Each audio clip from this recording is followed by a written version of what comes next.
yaal kusoo dhawaada calansiga media fadlan haddii aan ugu cusub taas iskaraab saar mobilka furuda wararkii ugu dambeeyay basaasadii ugu qatarsaneed abid ee taariikhda Soomaaliya ayaa ururka al-shabaab la shaqeynayay isla markaasna lagu qabtay gudaha magaalada Muqdisho ee caasimadda dalka Soomaaliya basaasadii ugu horeysay uguna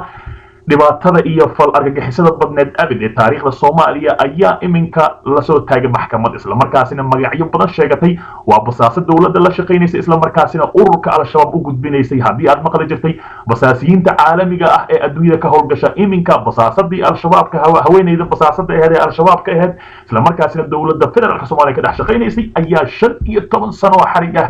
inta ay tinteeda cirra ka soo noqonayso lagu xukumay inkastoo dadka ay badan qaarkood ay sheegayaan leeyahay waxa ay ku wanaagsaneed in dil toosha lagu xukumo Faadumo Corneel basaasadii al-shabaab ay ka dhex qoratay dawladda hoose ee Xamar ee shirqoolada badan fulisay isla markaasina dad badan ay ku dhinteen maxkamadda ciidamada qalabka sida ayaa shalay 15 sano xabsi ah ku xukuntay Faadumo Xuseen Cali balse loo yaqaano Faadumo Corneel oo ka tirsanaa ururka al-shabaab isla markaasina basaas u ahayd Faadumo waxay ahayd shaqaale ka tirsan maamulka gobolka Banaadir iyo hooyooyinka qaranka waxaana la soo xiriiray ururka al-shabaab oo ay ka dalbadeen inay la shaqeyso isla markaasina la hoos geeyo madaxa howlgallada al-shabaab ee gobolka Banaadir Axmed Maxamed Xaaji Ilkacsi in si toos ah oo Axmed Maxamed Ilkacsi oo ah ninka ugu sareeya ee gobolka Banaadir isla markaasina qof kasta la dilaya mas'uulka aha oo isna dil toogasho ah shalay lagu xukumay si kastaba ha ahaatee ninkaasi ayay amar ka qaadanaysay oo waxa la dhahay qof kasta oo gurigiisa tagay waa inaan noo soo sheegtaa haweeneydan oo la hadashay warbaahinta dawladda ayaa sheegtay inay aqbashay dalabka al-shabaab waxayna dhahday al-shabaab waxay dhaheen qori ku dhiibi mayno qarax sameey kuma dhahayno hubno kala wareeji kuma dhahayno kaliya waxa ka rabnaa macluumaad madaxda degmada xilliga ay xaafadaha jiraan iyo waqtiga ay imaanayaan xaruntooda iyo mid kasta sida ugu fudud ee lagu dili karo waa inaad noo soo gudbisaa Faadumo ayaa ururka al-shabaab u gudbisay macluumaad badan oo ku saabsan gobolka iyo degmada ay deganeed waxayna lahayd magacyo badan oo afgarasho ahaan waxaana ka mid ahaa Faadumo Corneel iyo Cusabo taasi oo markay meel kasta ay tagtaba loogu yeerayo Cusabo hayayaa soo galaya Cusabo oo markaasi khishka bixin jirtay isla markaasina basaasinta bixin jirtay oo marka uu masuulka kaligiis baxo ay oran jirtay masuulkii hadda ayuu baxay guriga ayuu sii galaya waa inaad hooshina cabtaan Faadumo ayaa ku biirtay al-shabaab waxayna sabab u ahaa Cabdullaahi Cabdi Biyamaaxo oo ah nin ay dhashay islaan ay Faadumo u tahay waxaana deegaan ahaan ay ka soo jeedaa gobolka Hiiraan waana 24 jir sida ay sheegeen hay'adda ammaanka ee dawladda federaalka Soomaaliya gacanta ku hayso shaqada ugu badan ay Faadumo qaban jirtay ayaa ahayd inay istusiso dableyda qaarijiyaasha ama wax dilaya ee al-shabaab ee ka tirsan iyo dadka la dilaya isla markaasina markay istusiso kadibna ay ragii wax dili jireen Faadumo ayaa fududeysay isla markaana kooxda al-shabaab u qaabilsanaa dilalka kala shaqeysa shirqoolada lagu dilayo saraakiil ka tirsan ciidamada booliiska iyo mas'uuliyiin kala duwan sida laga hor cadeeyay maxkamadda ciidamada qalabka sida isla markaasina cadeemo farbadan loo keenay Faadumo ayaa qirtay inay shaqada ay ka haysay maamulka gobolka Banaadir u adeegsan jirtay sidii al-shabaab ugu caawin lahayd dilalka madaxda dawladda isla markaasina siraha dawladda ay u gudbin jirtay taasi oo lagu magacaabay basaasadii ugu qatarsaneed abid ee kooxda al-shabaab ee ku dhex yeelato dawladda federaalka Soomaaliya ururka al-shabaab ayaa muddooyinkii dambe haweenka u isticmaalaya fulinta shirqoolada iyo qaraxyada ay ka fuliyaan Muqdisho waxaana qaraxii xarunta gobolka Banaadir ee ka dhacay fulisay haweeney indhoolo ah ee gobolka ka shaqeyn jirtay sida warbaahinta ay sheegtay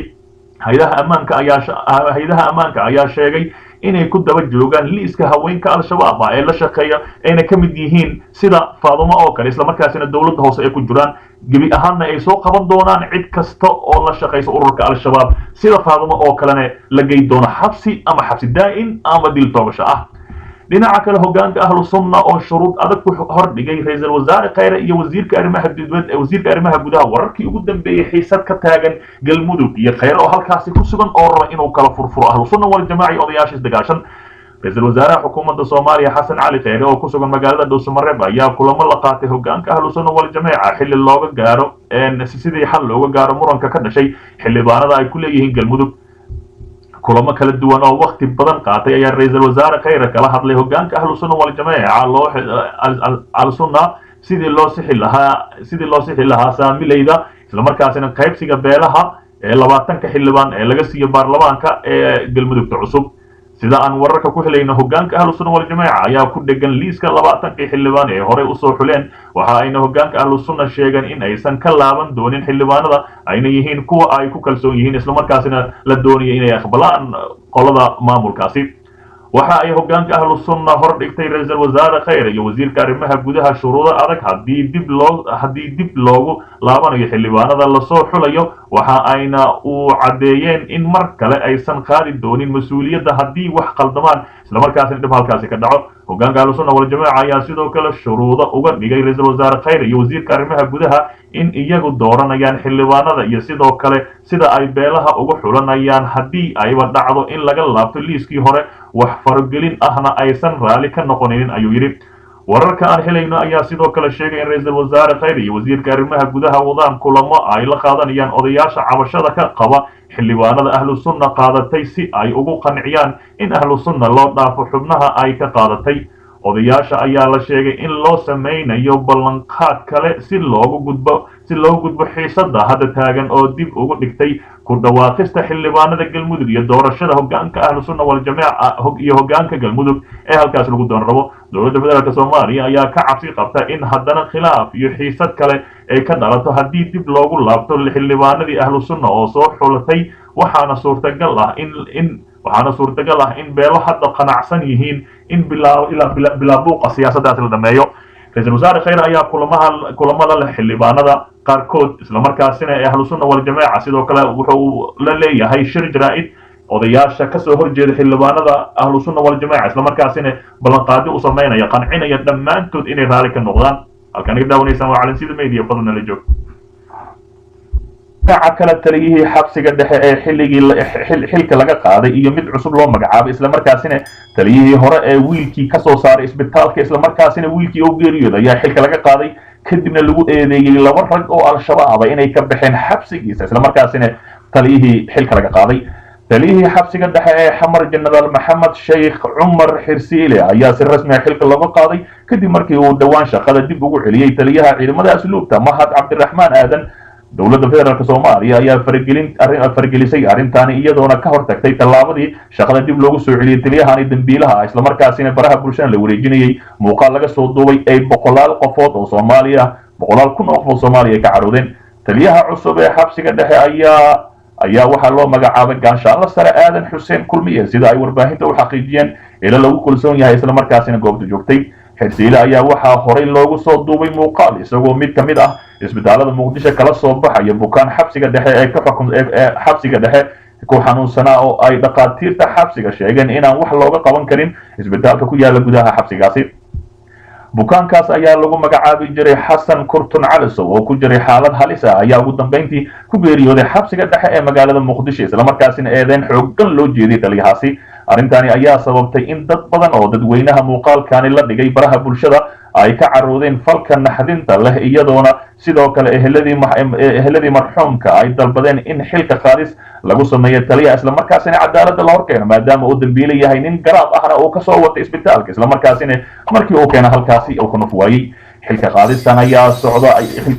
ayaa sidoo kale kusoo aadaysa iyadoo dhawaan laba maxaabiis ah oo u xirnaa ururka al-shabaab laga soo qabtay isla markaasina xabsiga ku xirnaay ay ka baxsadeen xabsiga dhexe isla markaasina ay oodagoosteen arrintaasi ayaa shaki weyn laga dhaliyay maadaama dad kale ay ku xiran yihiin aysan ka baxsanin halka ay raggan shabaabka ahayna ka baxsadeen xabsiga taas oo muujin karta in halkaasi laaluush la siiyey dadka waardiyaasha isla markaasina ay ka baxsadeen si kastaba ha ahaatee ninkani ayaa dembiyadaas iminka lagu hayaa waxaana macquula in maxkamad loo soo taago taas oo ku noqon karto ciqaab aad u fara badan si kastaba ha ahaatee ninkani ayaa dembi weyn ka geystay shacabka Soomaaliyeed maadaama oo si xun ula dhaqmay muwaadin garaab ah isla markaasina sariirta lagu waday fadlan calan sida media ayaad naga daawanaysaan fadlan nala joog maamulka gobolka banaadir oo cilaamiyay banaanbax aad u weyn isla markaasina aad u gilgilaya magaalada muqdisho looguna soo horjeedo dadka xasuuqa ka geysanaya ee ah ururka al-shabaab isla markaasina dhinac looga soo wada jeesto gabi ahaanba ayaa lagu ballamay maalinta khamiista ay soo socdo maamulka gobolka banaadir oo qorsheynaya in shacabka 3 milyan ee muqdisho ku nool ay hal meel iskugu imaadaan isla markaasina ay muujiyaan nacaybka u qabaan ururka al-shabaab maamulka gobolka banaadir ayaa iclaamiyay in maalinta khamiista uu magaalada muqdisho ka dhici doono banaanbax weyn oo looga soo horjeedo al-shabaab oo dhawaan qarax xooggan ku geystay magaalada muqdisho isla markaasina dad aad u fara badan oo rayid ah halkaasi ku xasuuqay isla markaasina dhibaato xooggan soo gaarsiiyay mas-uuliyiin ka tirsan gobolka banaadir ayaa sheegay in banaanbaxa ay ka qayb geli doonaan qeybaha bulshada lagu qaban doono taalada daljirka dahsoon isla markaasina halkaas lagu muujin doono dareenkooda qof kasta oo ka xanuunsaday qaraxii maalin dhaweed lagu xasuuqay dhalinyaradii waa inay kasoo qayb galaan ayay dhaheen isla markaasina ay muujiyaan dareenkooda isla markaasina ay garab istaagaan walaalahoodii la xasuuqay dibadbax weyn waxaa la yidhi dibadbaxa weyn waxay reer muqdisho ku muujinayaan midnimada iyo in meel looga soo wada jeesto ciribtirka ururka al-shabaab iyo ka hortaga falalka guracan oo argagixisada ku xasuuqayaan shacabka soomaaliyeed ayuu yidhi mas-uul ka tirsan maamulka gobolka banaadir isla markaasina warbaahinta la hadlayay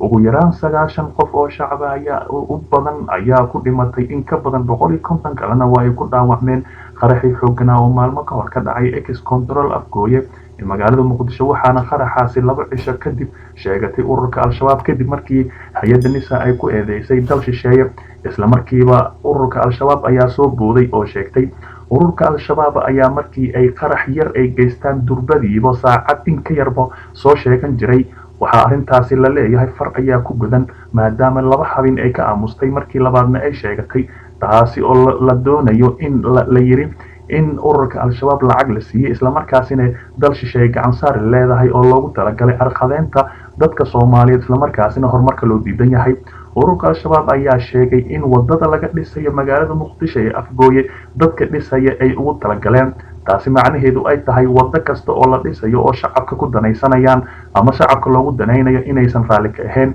banaanbaxan ayaa ujeedadiisa ay tahay in meel looga soo wada jeesto ururka al-shabaab isla markaasina doonaya inay shacabka kumanaan qof ay u laayaan haddaba haddii aad muqdisho joogtid ayaa la yiri waa inaad kasoo qayb gashaa banaanbaxaas isla markaasina mara guduudan aad ku xirataa madaxa si aad u muujiso dhiigii walaalihii la shubay banaanka lagu daaday isla markaasina la dilay oo adigana aad u muujisaa dhiigaaga isla markaasina meel looga soo wada horjeestaa